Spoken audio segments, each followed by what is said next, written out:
Who is this TTR250 for, and is it still a good bike even though it's not made by Yamaha anymore? This TTR250 is a great beginner or trail bike for casual riders because it's low maintenance. It has a 250cc air-cooled dual overhead cam engine. What does that mean? Well, it doesn't have radiators, and the 250 engine has pretty good power. I believe horsepower is around 25. I'll post it here. And the dual cam engine tends to rev a little bit higher, but it still has pretty good torque down low. It's very smooth, very linear. It's easy to control.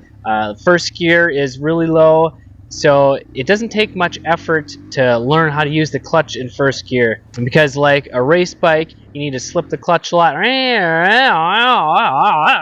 Where this one's just, and you can put your feet up on the pegs at like 3 miles an hour instead of slipping the clutch and getting going up to like 7 miles an hour. Compared to like the TTR 230, this has noticeably more power just about everywhere. It's not a big difference, but it's noticeable. The seat height is just over 35 inches, which I believe is about an inch or so taller than the TTR 230.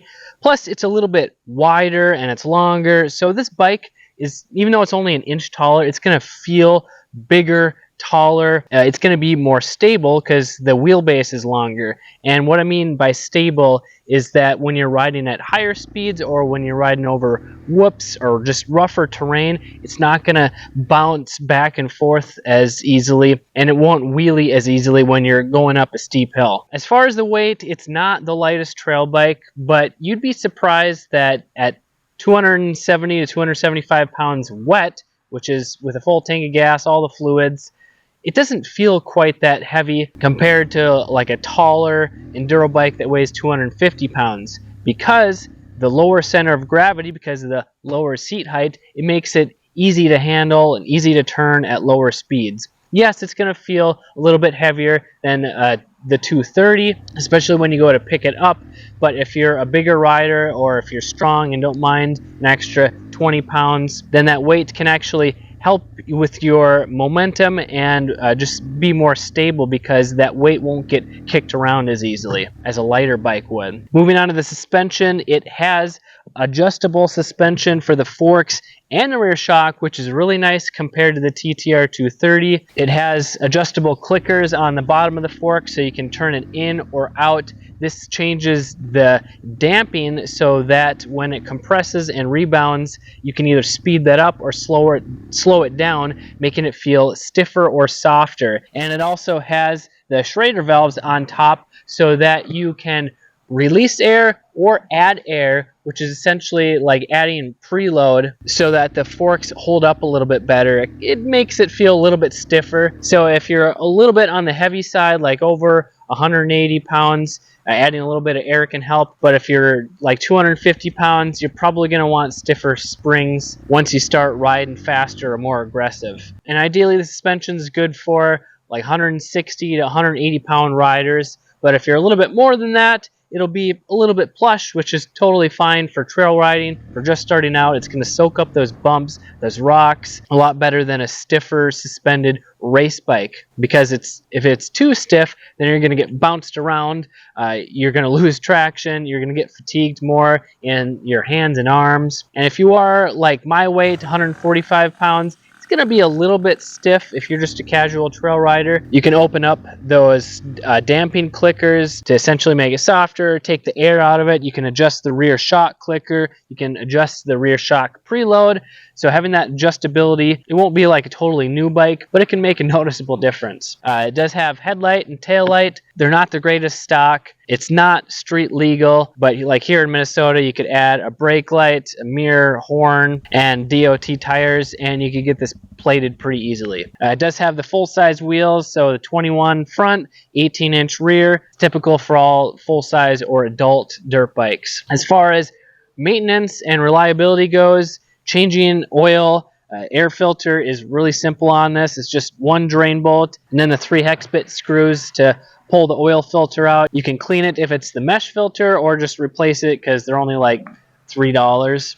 Oil changes, you can go $10, 20 hours, as long as the oil isn't getting super dirty. It's got the sight glass, so you want the oil to be right in between the lines when the bike is standing upright like this. The main thing is making sure there's enough oil in it and that it's not getting too dirty. If it's dirty or getting low, you either need to add oil or change it. And the air filter, you can go quite a long time before needing to clean or replace it. Once it's getting dirty, it's time. These engines are super solid, like most Japanese air-cooled four-strokes. You can go hundreds, if not thousands of hours before needing a rebuild, as long as you're doing the regular maintenance like oil changes and air filter cleaning. The stock exhaust is nice and quiet, as long as you leave the baffle in it, which a lot of people take out because you get a little bit more power, a little bit more snap, but it does make it a little bit louder. Not as loud as a race bike, which is nice, but I believe it also takes the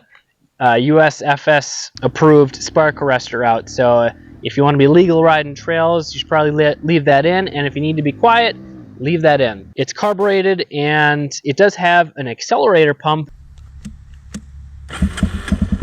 which is nice because it provides pretty good snap, pretty good throttle response. It's not jerky, but when you give it a handful of throttle, as long as the carb is working properly, it's going to accelerate to not bog easily. So instead of you'll get wabba, wabba, wabba. And then the starting, it doesn't have a kickstart, even though there's a spot for the kickstart. They must have had it on an older 250 engine like the TT back in the 80s and 90s, but this is electric start only. If you need a kickstart, well, Yamaha doesn't offer it unless you go to that older TT. But as long as the battery is charged, you're not going to have a problem. These electric start TTRs are reliable, and even if the battery does go dead, you can bump start it, which I show you how to do in this video up here. So if you notice that the battery is dying, it's not cranking over as quickly, you should probably charge the battery or replace it if it's been at least 3 or 4 years. So how much are these TTR250s worth? Well, they were made from 1999 to 2005 or 6, at least here in the US, and they didn't really change at all. So the year doesn't matter quite as much as